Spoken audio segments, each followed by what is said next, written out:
Totoy Bato! Yo, Wardzo!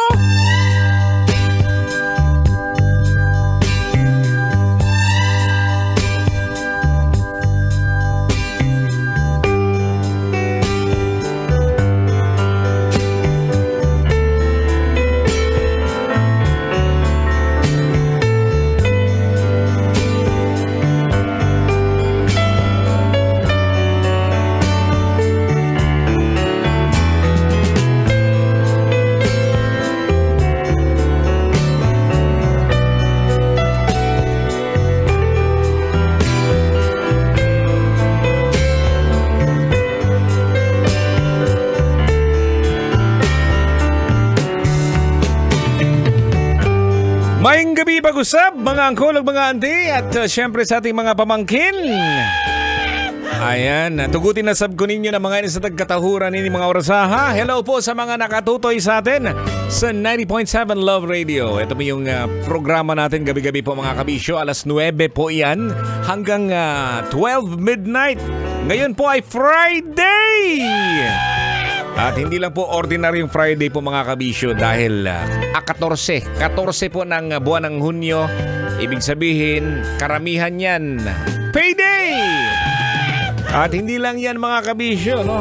It's a very long weekend na sab! Oo, grabe. Lagi na lang may holiday, no? Holiday na naman ngayong darating na Lunes.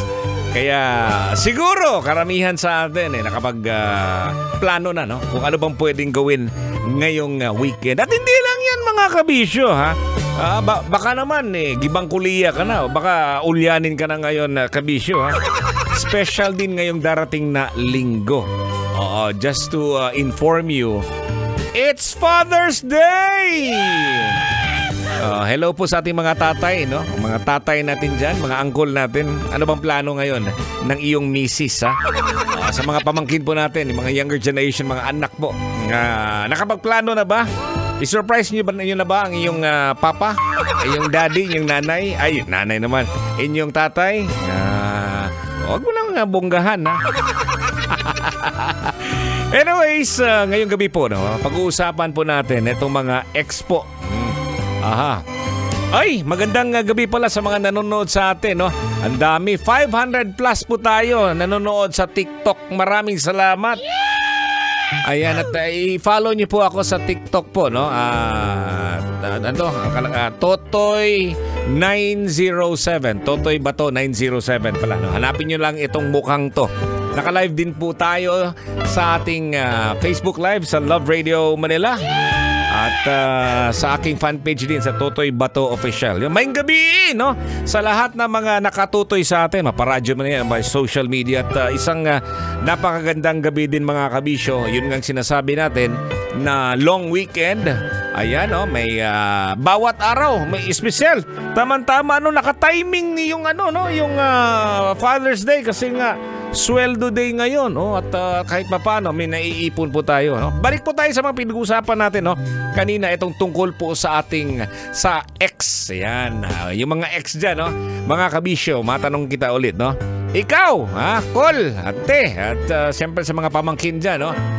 Nung araw ba hanggang ngayon, naalala mo pa ba kung bakit ka hiniwalayan ng iyong jowa? Yawards, no? Kailangan pa bang i-memorize dyan? Basic siguro, no? It's either hindi na or hindi mo yata alam kung bakit ka hiniwalayan ng iyong jowa, yung partner mo nung araw, no?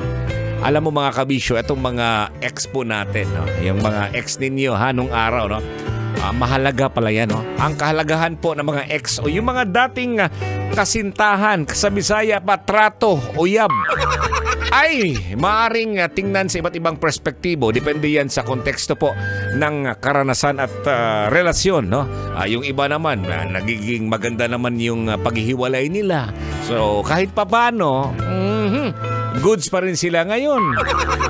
May chance pang makipagbalikan, di ba? Marami po mga nangyari dyan mga kabisyo, ha? Nagkatuluyan sila after nung naghiwalay sila for couple of years. Tas nagkabalikan. At banggitin na po natin mga kabisyo ang ilan sa mga dahilan kung bakit maaring ituring na mahalaga ang mga ex. Ayan, eto na. pagkatuto at paglago. Personal na pag-unlad, yan. Ito mga karanasan pong sinasabi natin mga kabisyo sa ating mga dating trato, dating uyab, dating kasintahan ay nagtuturo sa atin ng maraming bagay tungkol sa ating sarili, no? Kabilang naman yung personal na kagustuhan, ano yung mga pangangailangan mo, at syempre, hindi lang yung mga pangangailangan, kasama na din yung limitasyon. Meron din, no? Isa sa mga nakikita nating dahilan, no? Pagkilala sa sarili na importante din to mga kabisyo, no? Nakakatulong ang mga ex sa mas malalim na pagkilala sa sarili po mga kabisyo. At syempre sa pag-unawa kung anong klaseng tao ka. At relasyon ng mas akma sa individual, no? Marami po kasi sa atin ngayon hindi alam yung pagkatao. Pero nung nagkaroon ng jowa, nagkaroon ng partner, nagkaroon ng kasintahan, medyo naiintindihan mo na. Kasi syempre meron ka ng kausap. Meron nang masasabi sa'yo na, uy, tama na yung mo, pangit yung ugali mo. Di ba? Awards. Yun mga kabisyo. At sa mga nag-comment po sa atin, mga ginagawa para makalimutan si ex.